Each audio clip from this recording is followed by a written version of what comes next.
Hello and welcome to the Madecast, the official podcast of the Museum of Art and Digital Entertainment, a series of lectures on video game history as part of the Made's ongoing effort to preserve history through teaching and displaying playable exhibits of rare games and consoles. While life in the time of COVID has forced us to close our doors, the support of people like you has allowed us to continue to bring history to you through lectures and interviews like the one you hear in a few minutes.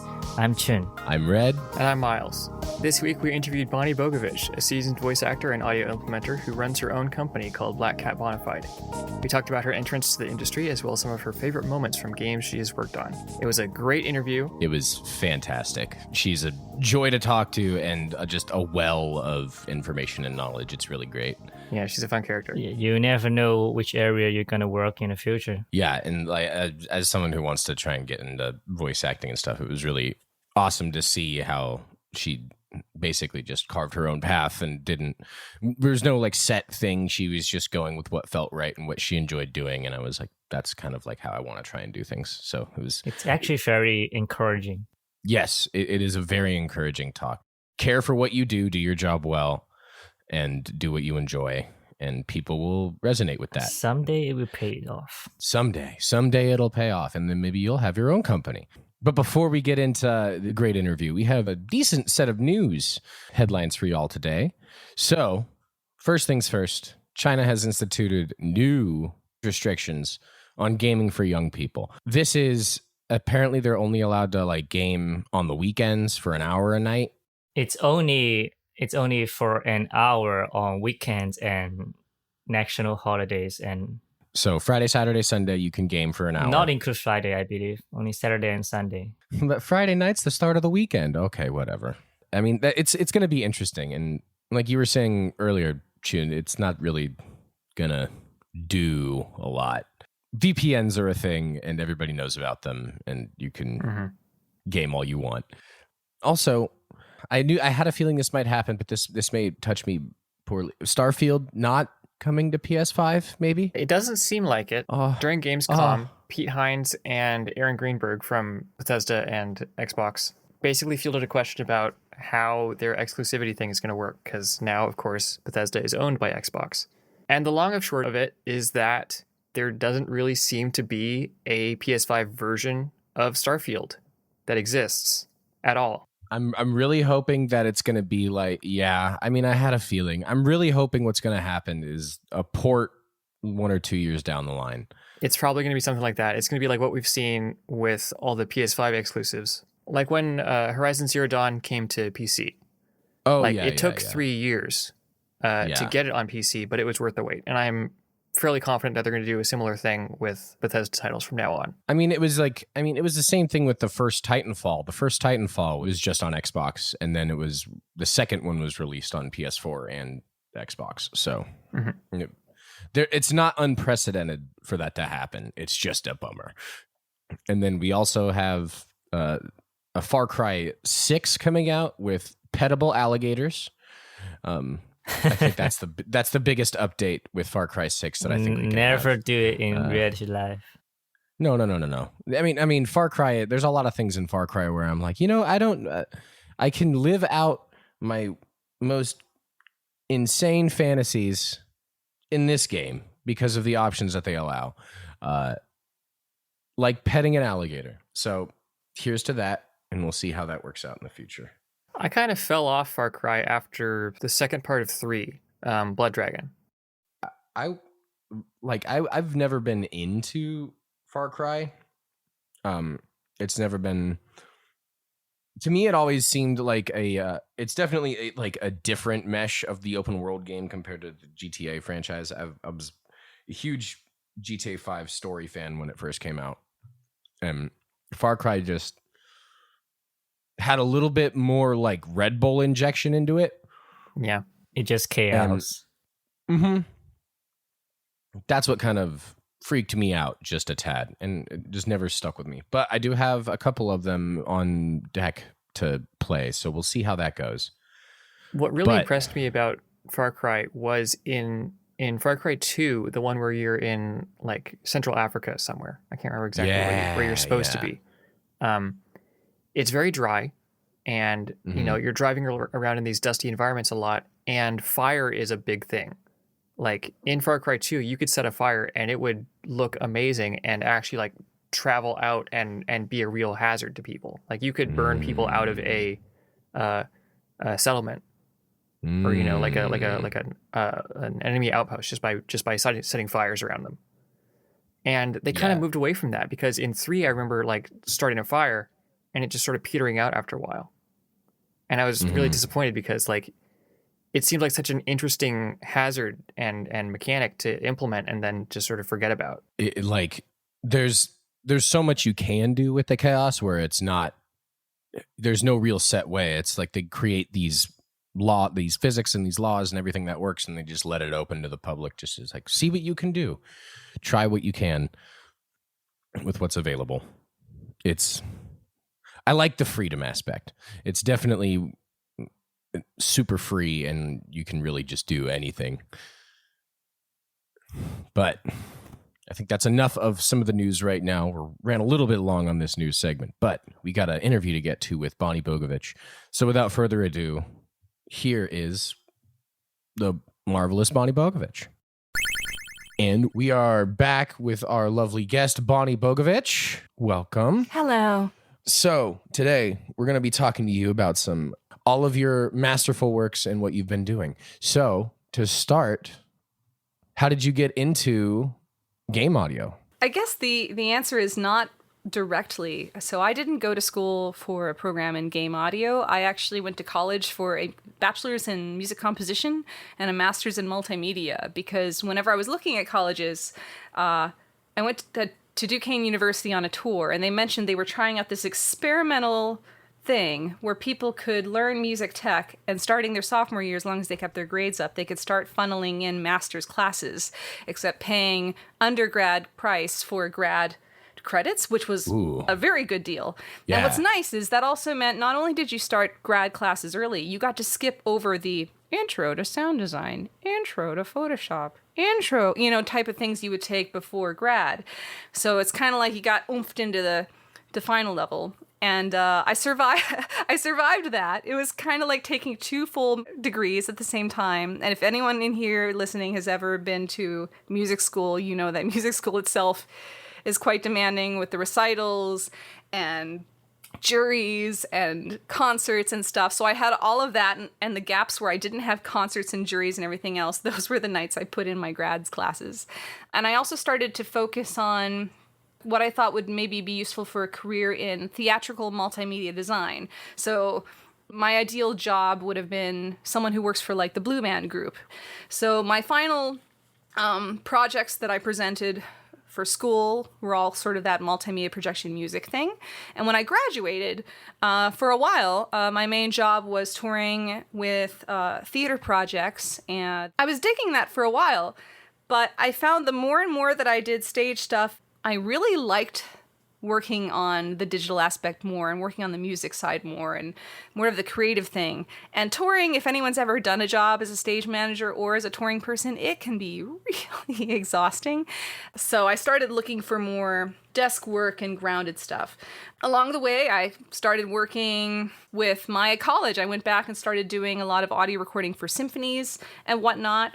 Got my recording chops back up after mostly focusing on theater for a bit.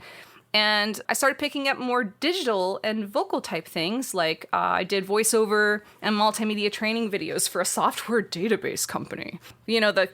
If you want to insert your name here, put your name in the name field. I've created all those wonderfully thrilling videos that taught someone how to create surveys in a database environment. Fantastic. It was very fascinating, though it was not filling me creatively enough. So I actually went back to theater for a bit, and this is where things start going towards the gameverse. There was a period in 2008 through 2009 where all of a sudden government funding for theatrical projects dropped. Mm-hmm. So me and a bunch of my colleagues decided to invent our own theater project. And it's like, well, what do we wish we could do since there's nothing to do right now? And we came up with a zombie musical project. And it was the brainchild of myself and long-term colleague Liz Rischel. Basically, we filmed a zombie opera movie. Okay. So we hired a whole bunch of zombie people. It was all timed to a click track as well, an hour and a half long thing, which then we recorded music. Some of it would happen on screen, but also all of the score was timed in the video. So on stage, we had 6 to 8 actors who would interact with the crowd on the screen and also themselves. And also by the end, because zombies, we had sort of a 4D aspect where we had zombie extras that would crawl over the audience and approach for this giant climax. So we made a giant interactive click track movie thing with stage players. Google Drive was just in its starting point then. And I'm like, this thing is great. We organized it and did all this work. We toured the show. We had 3 great seasons. It got great reviews. And then, because we filmed all these bodies and zombies and stuff for some of the crowd sequences, some of my extras worked at a company called Shell Games. And that was the big game company in Pittsburgh. And I had started to get to know a lot of these folks. Some of the extras had come in through friends of friends. And one day they said, hey, Bonnie, there's an audio job at Shell and the desk is empty. The desk is empty. And I'm like, what do you mean? Like, literally, there's no one there, and we're looking for an audio person. You should really put your thing in. And I remember thinking, I don't really do games. I've done at this point theater, and I'd done training stuff. I picked up a couple smaller game jobs along the way, but I never really thought about a career in games. But it sounds like for everything that you've done up to this point, it's been just basically preparing you. Yeah, and also the fact that I was a whiz at Google Drive at that point was also a big selling point. So even though all my stuff wasn't just games, I had this bulk of work and I sent it in. I had an interview over the phone with the former audio person. And then for 3 months, nothing happened. And one day I was so tired of my job doing the training videos. It was at the point where I was slowly training someone else to take over my work so I could quit one day. And then on a Monday, my assistant went to lunch.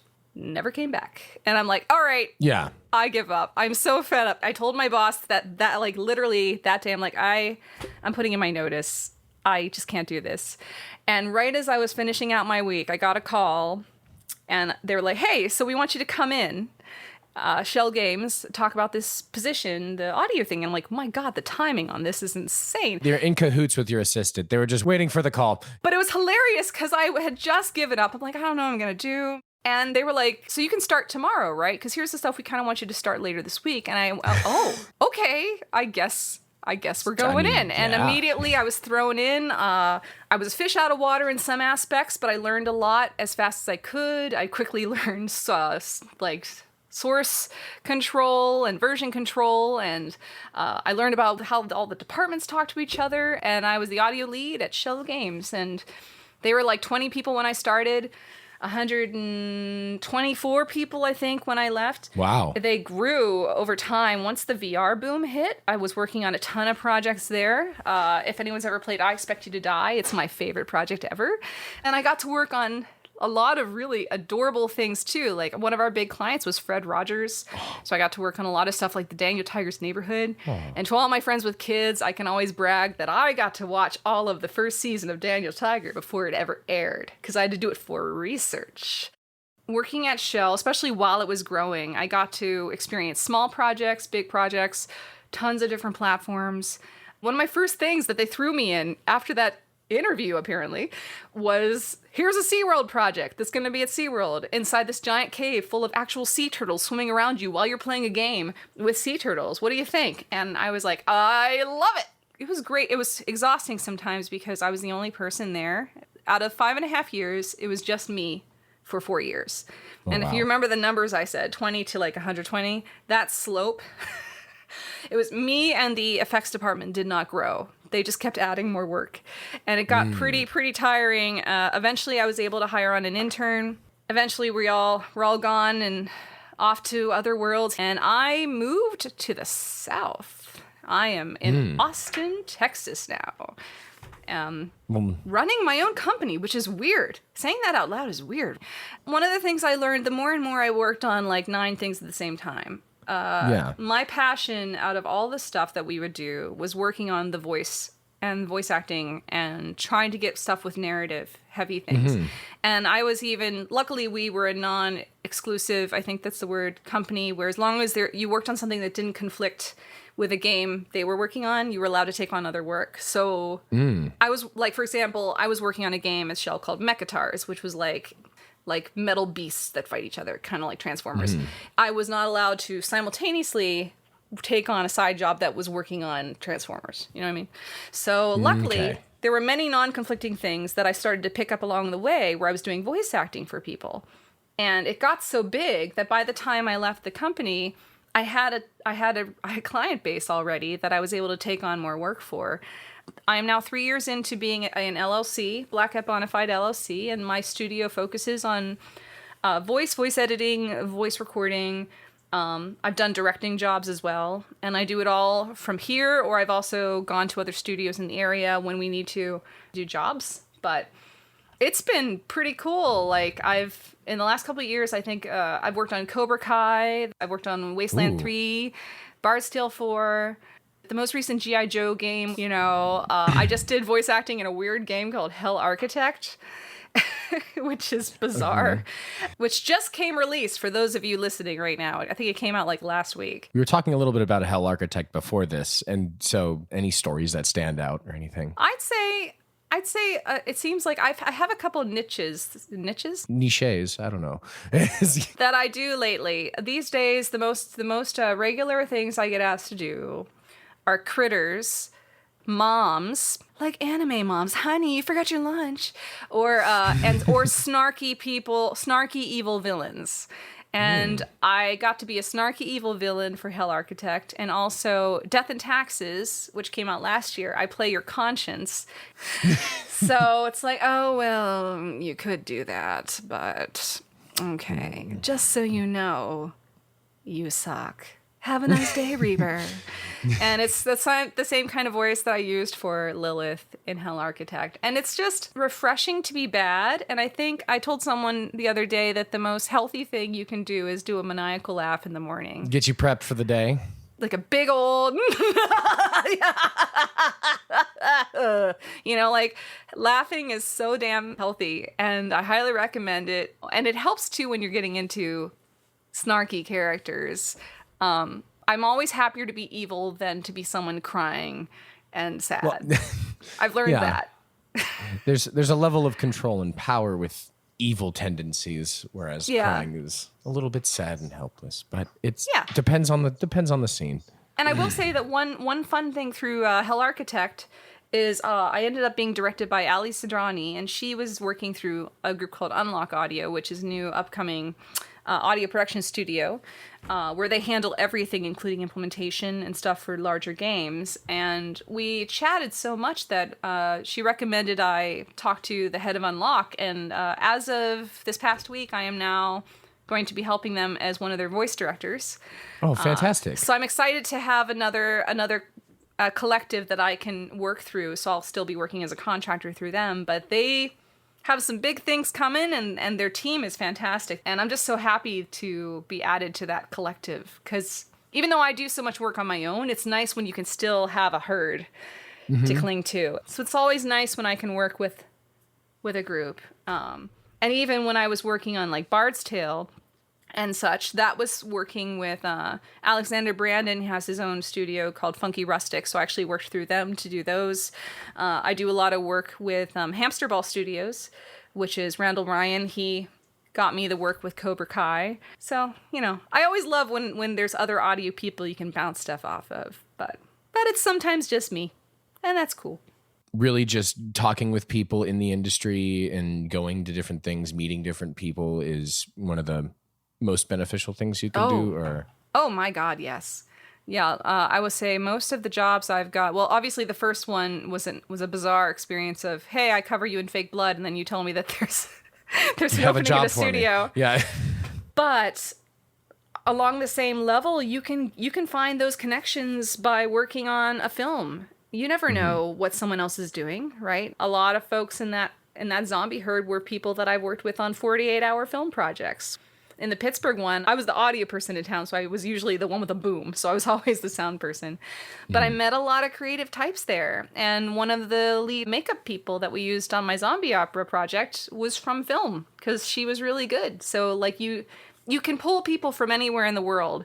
But if you never go out and do some of these experiences, you're not going to network. Don't do a 48-hour film with the goal of only finding a job. Do it for the experience, because you want to learn how to work on a team, and you want to learn how to work on a deadline and how to collaborate.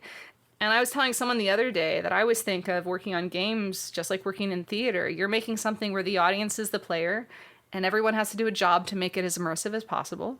Especially once we worked in VR. I'm working on a VR horror game right now called Hush, Search for Dominic Ward, which will come out later this fall. And it's all about immersion and making people feel cool. And being that I'd already worked on a giant zombie project was one of the reasons why they hired me to do sound on this one. It was a combo of they knew I could do an escape room type thing in VR because of I Expect You to Die, but the zombie angle was what sold me to get the job because I've got the spook stuff going, I know blood, I know fake blood, I know my splatters. But I'd say a lot of other connections I never would have met if I had never gone to Game SoundCon, which is an event that happens every fall. I've met a lot of people going to GDC, going to the awards. After attending GDC a couple times, I got very active in the Game Audio Network Guild. And I hosted the awards. I think 3 years in a row, I would go to GDC and be the person who was up there handing out the awards and introducing people. And it was very nerve-wracking being in front of all your peers and telling them who is best. It's very scary, but it was a good opportunity for me as well because I would meet a lot of people after, and because they recognized my face from being up there, we would talk about the biz after. So it's like the more you can involve yourself sometimes in some of these communities, the better, because it's a great way to network. The IA-SIG is a great networking thing to be a part of too. They usually have meetups in various places. Steve Horowitz, who you guys know, is an active member of IA-SIG, which is the Interactive Audio Special Interest Group, funded by the MIDI Corporation, I believe. When they have meetups, it's a great place to network. I'd also say when anyone listening has ever heard of a game jam, I recommend Googling Global Game Jam. And what happens is it's the same deal as the 48-hour film project, but it's a game where on a Friday, around the world at a specific time, a theme is introduced. And everyone has to make a game involving that theme. One year was Heartbeat. One year it was That Snake That Eats Its Own Tail. And all of the games that are made within 2 days have to involve this theme. I've done global game jams where I lugged my keyboard in and I had a little station in a corner and I would record monsters from people in the bathroom, I've done global game jams where the whole thing was digital. Because, even now, that's kind of a thing. And and you don't have to do Global Game Jam to do a game jam. Sometimes, I think Lorem Ipsum and some other groups do them throughout the year. Sometimes they're themed around a charity or an event. But I think personally, other than going to these actual conferences, which can sometimes be expensive, working in a group and meeting people that way, I think is one of the most valuable things you can do. Because also, if you do a good job, people remember two things: who they loved working with, who they never want to work with again. So you want to be on that first one, because they might not hire you, but they might know someone else who suddenly has a game, and referrals are gold. It's always great to leave a good impression, not to burn any bridges, and just be open to stuff. And don't take on everything, because if you are starting out, you may feel like you have to take on every single job. Learn what you like to do. And do it. Also, I think and I also recommend keep up to date on software because it changes all the time. You can sometimes meet people in software training sessions. I've actually done that before. I went on an Alexa thing once. Make sure it's listening to me. I should turn it off. Go to a thing on how to develop games for the Amazon Echo.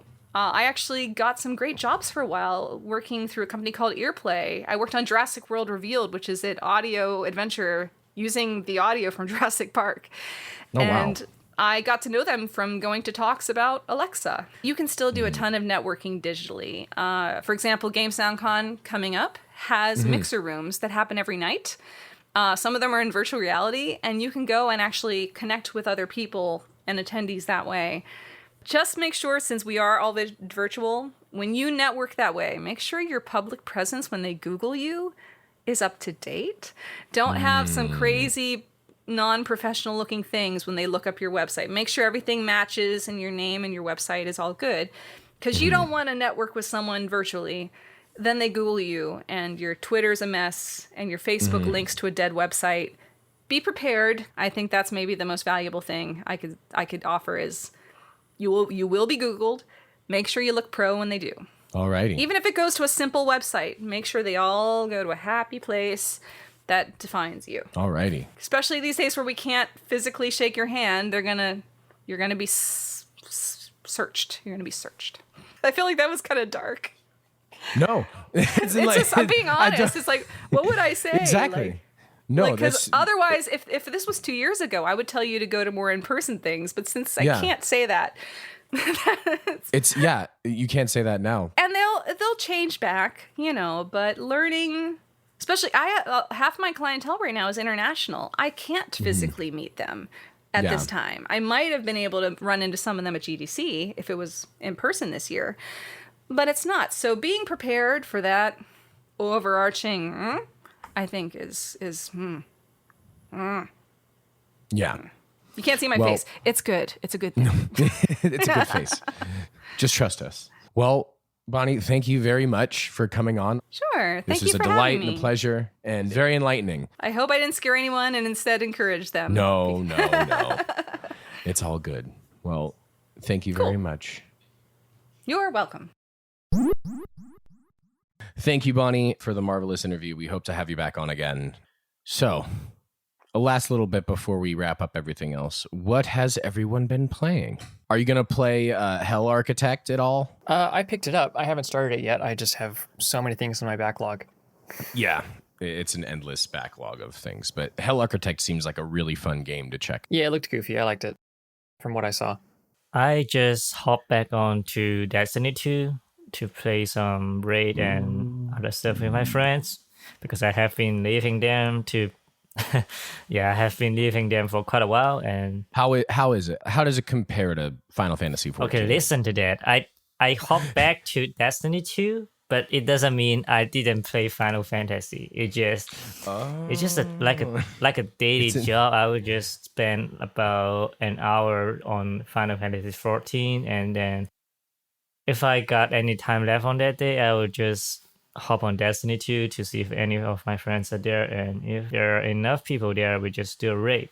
That's just how it works. Nice. It doesn't mean that I would not play Final Fantasy 4. Yeah. You're not neglecting your responsibilities. You're just branching out, testing the waters. I have been ignoring the call for the raid for quite a while, so they have been yelling for not enough people on the team and can't start it. So I guess, and now it's actually a good time to hop back in because they just announced a new expansion on February next year, and it sounds pretty interesting and exciting. So if I hop back for now, I don't have to play too hard to grind or something because I have until February next year to play it. So there's a long time to do it. Yeah, you can have a little bit of you can get prepared and get used to it again. And I mean, that's half a year. So learn the new meta. Yeah, you're good. You have plenty of time.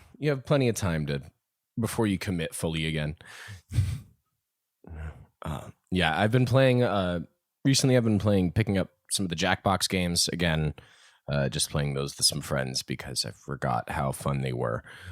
It's really such a delightful party environment that everybody kind of enjoys. People that don't play a lot of games can play this because it's just on your phone. So it's a really like inviting thing, and everybody's kind of like on an even level with it.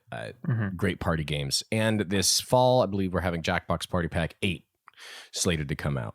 So set your notifications to on for this one, because you'll have some great reunion parties with everyone once we can all comfortably see each other in larger groups again.